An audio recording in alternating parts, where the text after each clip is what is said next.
Welcome to the Maasto Fitness podcast. Today we are talking about how every day is a choice. Now, this is a quick hit podcast where we keep them short and to the point, focusing on the things you can do off the bike to race faster and safer. At Maasto Fitness, we work with racers remotely in the real world. Many have a life full of commitments and don't have a lot of time to train off the bike or ride. We provide training off the bike so days on the bike, whether riding or racing, are faster and safer. And so, like I said, we're just talking today about how everything is a choice. And oftentimes, those choices aren't just about strength, endurance, flexibility, and mobility. There's so much more we can do to help with our performance and to help with our well being when we're on the bike, off the bike, besides just the time you spend training. And so I'm going to dive into a couple of those things. And like I said, keep it short and to the point because you're busy, you got a lot to do, and I want you to get the most out of your day and everything else you have going on besides riding and training. So, first, before we get into certain choices we can make, I will say a thing that happens to many racers, myself included. I've been guilty of this. Is these two scenarios. So first, you look in your training plan, you open up Final Surge, the app, you see your workout for the day, and the day gets away from you. Things end up taking way longer. You finally maybe are going to have a chance late in the evening, and now you're super time crunched because so many things have happened during the day. Time's just been shortened and shortened and shortened, and now that 45, 60-minute window you had is only 20 or 30. So you say, well, I can't do the whole thing. I'm not going to do anything. It's a waste of time, and just skip the session. Uh, Short term may feel like you're wasting your time by not doing the whole session. But when we really look at that chunk of time you have available, whether it was much shorter, 15 minutes, 20 minutes, whatever, and the way that we are able to stack fitness through consistency, that 15 or 20 minutes really pays off. So I've been guilty of this before. This was something definitely in my early days of training, maybe 15 years ago now, that I was really guilty of. I didn't have the time to do the whole session, didn't feel like it was worth it. It was a waste of time. I would just skip it. Where in reality, we take that small window of time we have, whether it's 10 minutes, 15 minutes, and just do what we can. Take a look at that workout, for example. If it's strength, just compress the whole session to get in that quick warm up, shorten it, do to maybe one round if it was 3 rounds. Then the main set, go through and just hit a couple of key points. Make sure you hit some upper body, some lower body, some core in there. Don't worry so much about the reps or sets. Just do something to just help with that consistency, get it in, and then get to that cool down. Maybe that cool down is 2 or 3 rounds or a couple exercises. Just go ahead and shorten it. Do one or two. And while it might not feel like, man, like I didn't accomplish what I was supposed to, in reality, you met yourself where you were on the day and you got something in, which is so much more important because what happens is, we miss sessions and then so we go do one session, the full session as planned, then we skip 1 day, 2 day, 3 days because of time or whatever. Then we go do another session, and then we skip 1 day, 2 day, 3 days because of time. And now we're only working out every third or fourth day.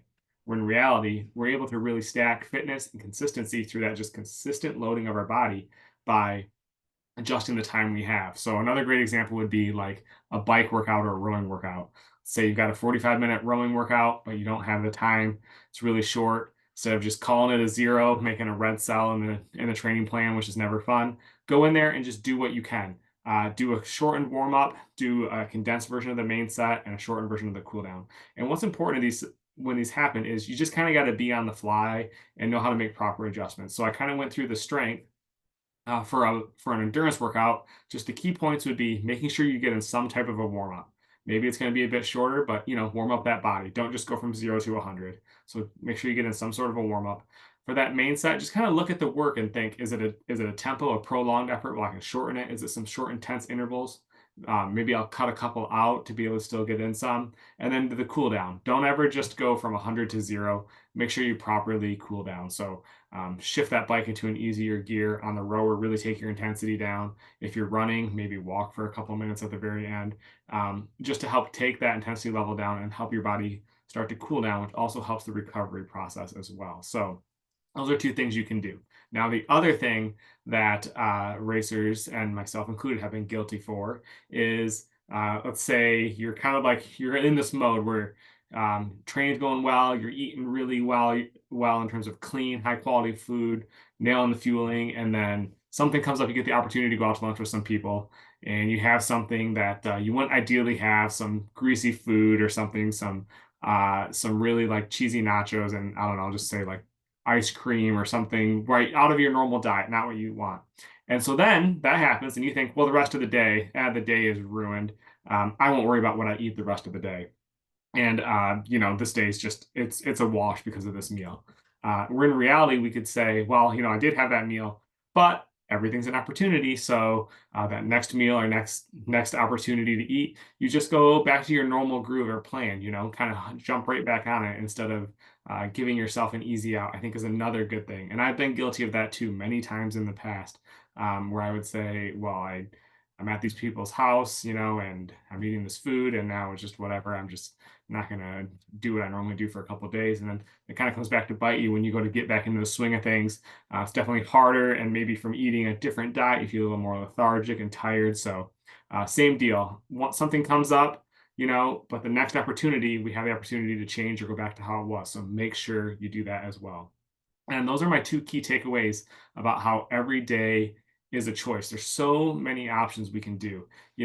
So first, in terms of that strength, endurance, flexibility, mobility, doing what we can in terms of diet, always that opportunity to improve our diet every time we eat. We're humans. We require a lot of fuel to go, and we always have opportunity. So making smart choices will help us feel better. Training, life, everything just kind of help make the day go a little smoother, and our life give us the energy we need to be prepared for the next thing we need to do. Now, another thing that we have a choice on that, this doesn't have anything to do with riding or racing is our recovery. How well we're sleeping, making sure we're getting proper rest, and making sure we're not burning the candle at both ends, which I can tell you, just my life, being a husband, a father, owning a business, it's really hard not to burn the candle at both ends, but something I strive to do because I can do it for 2, 3, 4 days. And then by day five, I mean, my wife sees it happen to me every once in a while. I just completely crash. I can't keep up because I'm not getting enough sleep. I'm not getting enough recovery. I'm burning the candle at both ends.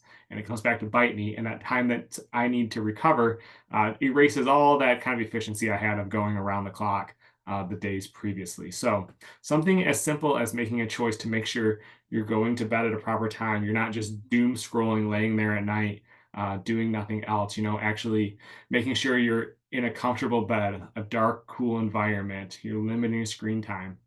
Those type of things will help us on when we're training, days on the bike. And then, of course, kind of like I keep running back to here, also just life in general. It's going to help make us more efficient, have us feeling better and having better energy all day. So think about that when, your day-to-day life and you're trying to juggle everything, training, racing, career, family, all those things that so many of us racers have to do. We all have a million things to juggle. But it's not just being on the dirt bike, the training on the dirt bike. It's not just the training off the dirt bike. There's so much we can do all the time. And so kind of trying to think of shifting your lens to that will help make you a more holistic, healthier athlete. And then those days riding or racing, it does just help give a little bit more quality. It's just those little bits when you think about it. The small things we can do add up big over time. Just like I said with the training, doing the little bits instead of nothing adds up over time. Making sure you're getting enough sleep in every day adds up over time. Making sure you're fueling your body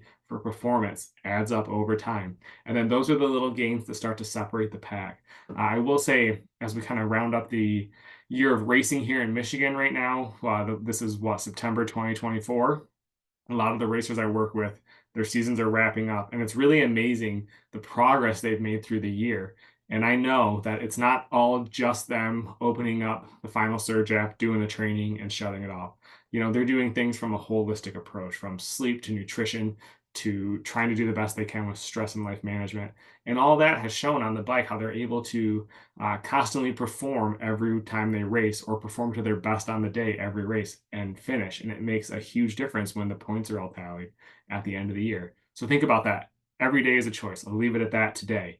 Now, as you know, at Maasto Fitness, we build strength, endurance, flexibility, mobility training for racers. Plus, we've got nutrition and hydration resources, monthly group calls, and we've got 3 different programs that you can choose from that help fit your budget, your level of commitment, and what you're looking to get.